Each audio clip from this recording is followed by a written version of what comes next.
Hi everybody, it's April 8th, 2017, and I'm going to do a flea market finds segment tonight.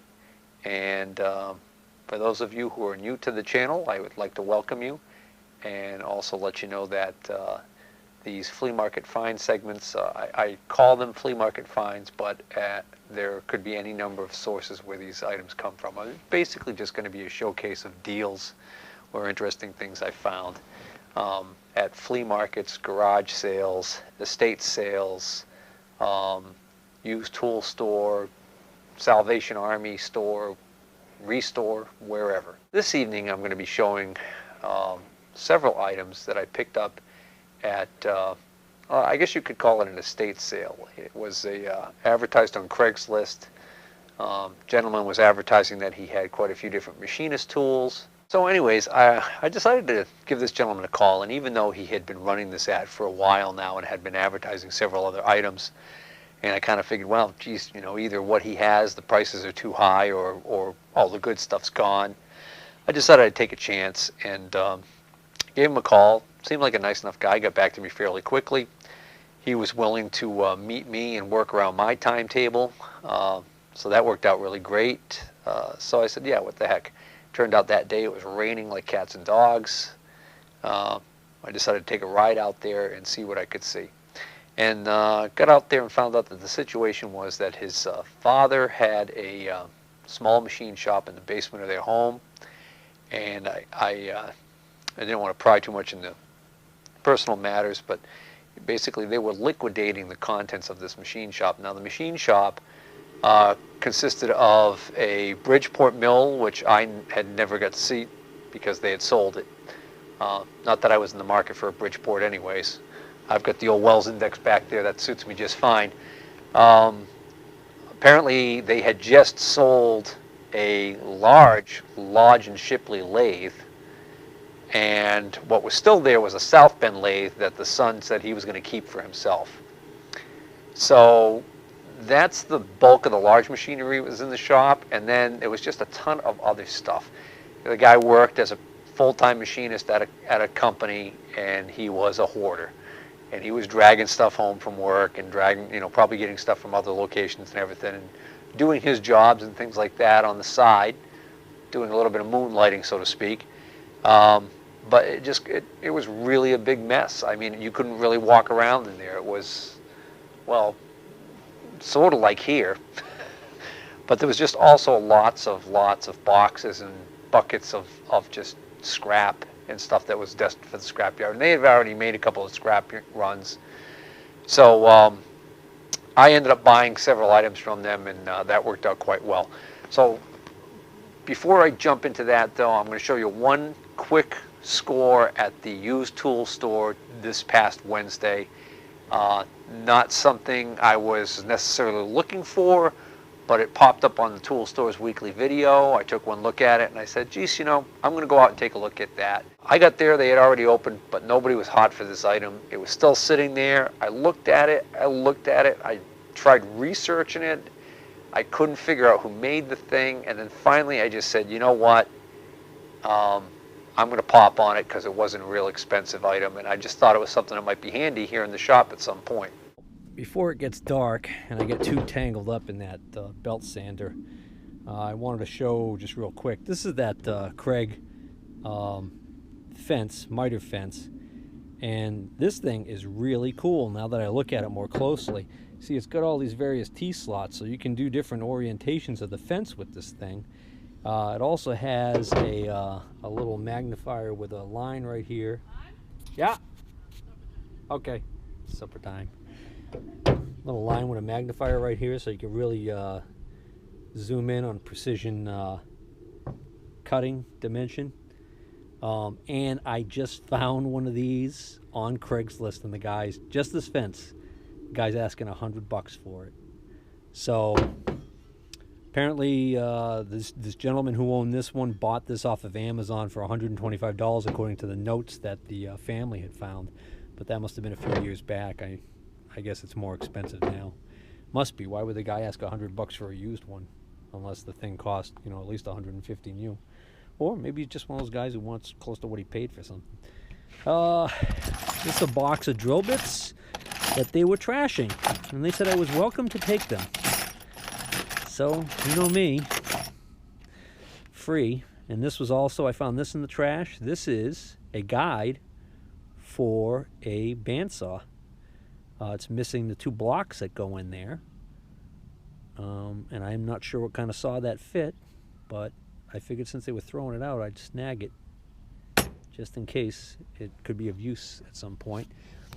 And then this was also stuff that was in the trash pile that he said I was welcome to take. I found a ball hitch. Not quite sure what dimension that one is. Pop rivet gun, which I have no idea if it even works, but one of my pop rivet gun kits, the pop rivet gun doesn't work, so maybe I can swap that out. And this little slice of heaven. So he asked me if I had any idea what this was. I told him my guess, and I said my guess is that it's actually some sort of an attachment for a grinder, and that you would bolt this onto the side of the grinder so that then your grinding wheel was in the front here, and then you would clamp underneath this spring-loaded clamp, which you could tighten down. You would clamp, like, say, a chisel or something, and then this has a little gear, rack and pinion, to move this across, and that this would then allow you to bring this across the face of the grinding wheel very steadily. You can see right here that screw right there would cause an angle change, so you've got a little precision angle adjustment there too. So that's my guess as to what this is. If anybody knows for sure what this is, I'd love to hear about it, or if they know who makes it. I haven't cleaned it up yet, but I actually do not see any markings whatsoever on this thing. And it's got these little different size holes here, almost as if like maybe you could clamp different sized pieces in there to be ground. Not sure. Well, anyways. Okay guys, so this first item is what I believe is referred to as a metal brake, and this is for bending sheet metal. At least I believe that that's what this is for. Pretty sure that's what this is for. And it's kind of a handy thing to have.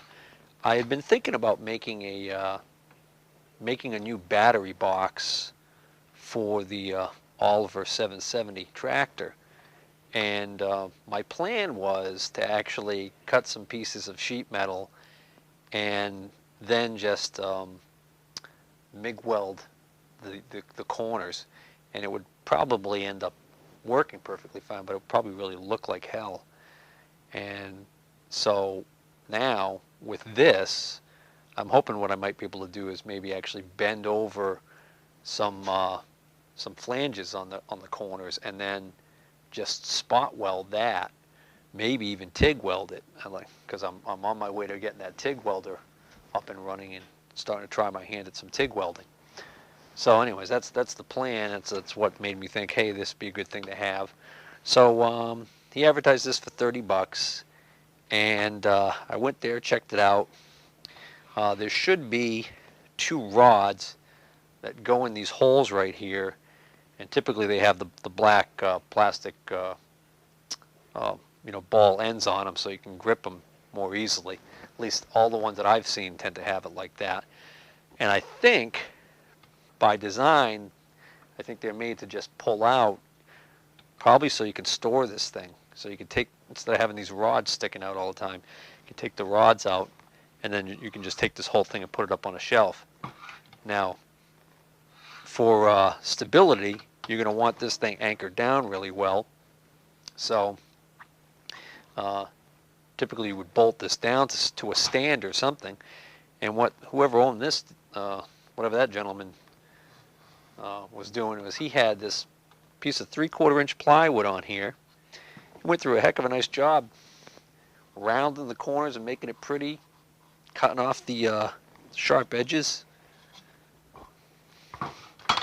And I'm venturing to guess what he was doing was he was probably just throwing it on his bench like this, bringing it over to the edge of the bench and maybe clamping it. That's my guess.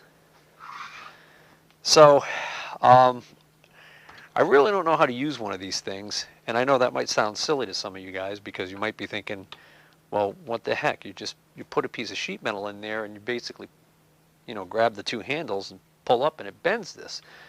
But the reason why I say that I don't know how to use this is because there's little intricacies, subtleties of stuff that's going on here that I don't quite understand. These handles right here, these are quick, clamp down handles.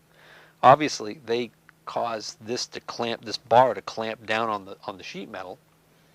But when you loosen them, you can turn these knobs right here. There's one on each end, and these knobs are not concentric; they're exocentric. And I don't know if you can catch this or not on the video. Let's see if I can turn this. But if you watch this right here, when I turn this knob, that actually causes this thing to move in and out. So you can actually control if this is tweaked a little bit this way or that way. And you can do that on both sides. And I don't know why you would want to do that. Also, I have no idea what all of these slots are for. And the slots have holes behind them. And you'll notice, or at least I noticed, these holes are spaced closer and closer together the further you go down this end. So it starts out wider there, gets a little bit narrower, until you get down here where these two are really close together. So that's another little interesting little detail about this thing that I don't quite understand. On the back, we have these adjustments right here. These are obviously some sort of stop adjustment, and you get a locking nut so you can set these and lock it down.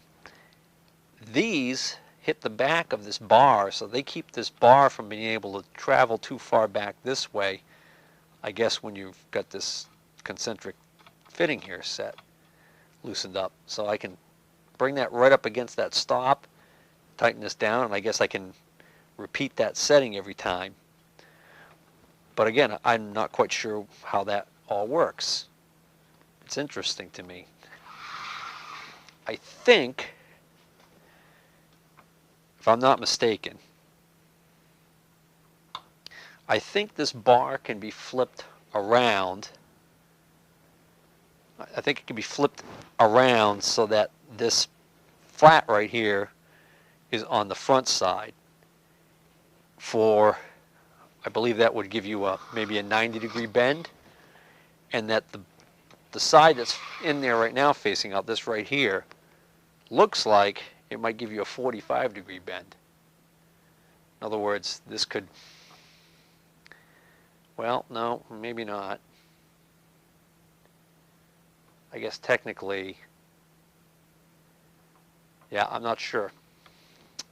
I'm not sure. Just shows you what a noob I am when it comes to this kind of a sheet metal tool. But so this is $30. I happen to be at Harbor Freight recently after buying this, and I scoped out what they're getting for the brakes there. Now the big one they have, it's on its own stand. It's $229.95 or something like that. The smallest one they have there is, I think they call it an 18-inch, and that is about $35. And so then if you get the super coupon, 20% off, then you can get that thing for about the same price I paid for this one. But that's a Harbor Freight. This, I don't know who makes this, but I don't think it's an import. It doesn't say, matter of fact, it doesn't say really anything anywhere on here. I wasn't able to find any markings, made in USA, made in Taiwan, or anything like that. Absolutely no markings that I could find on most of the body, but I did find on the handles here It's clearly marked, but I just can't, for the life of me, make out what this says. So I'm going to snap a picture of this, and I'm going to include it in the video here so that you guys can see what I see and see if anybody recognizes this name. There are also on the handles right here, there are arrows pointing up. So I'm not sure why the arrows would be pointing up. It seems pretty self-evident to me that if you took this off, you really couldn't put them on backwards. But there are two arrows, one on this one and one on this one, that point up. So let me get a shot of that logo or name that's on here. So I can't make out what this name is, and it's inside of a triangle. And then there's also on the handle it's stamped KK2. So K as in kilo, K as in kilo 2.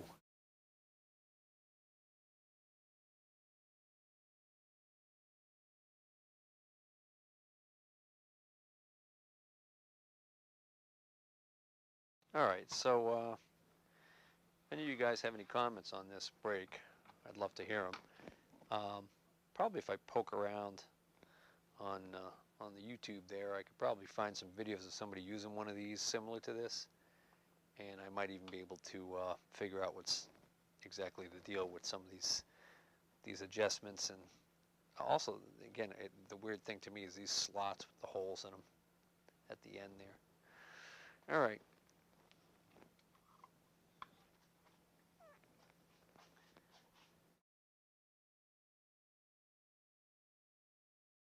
Hi everybody, it's a Saturday in August. I think it's August 8th. August. Did I just say August? Whew. Take two. I bought it at a flea market at a garage sale. Take three. Check this thing out to check out this sale. I don't like that. Cut that and take 4.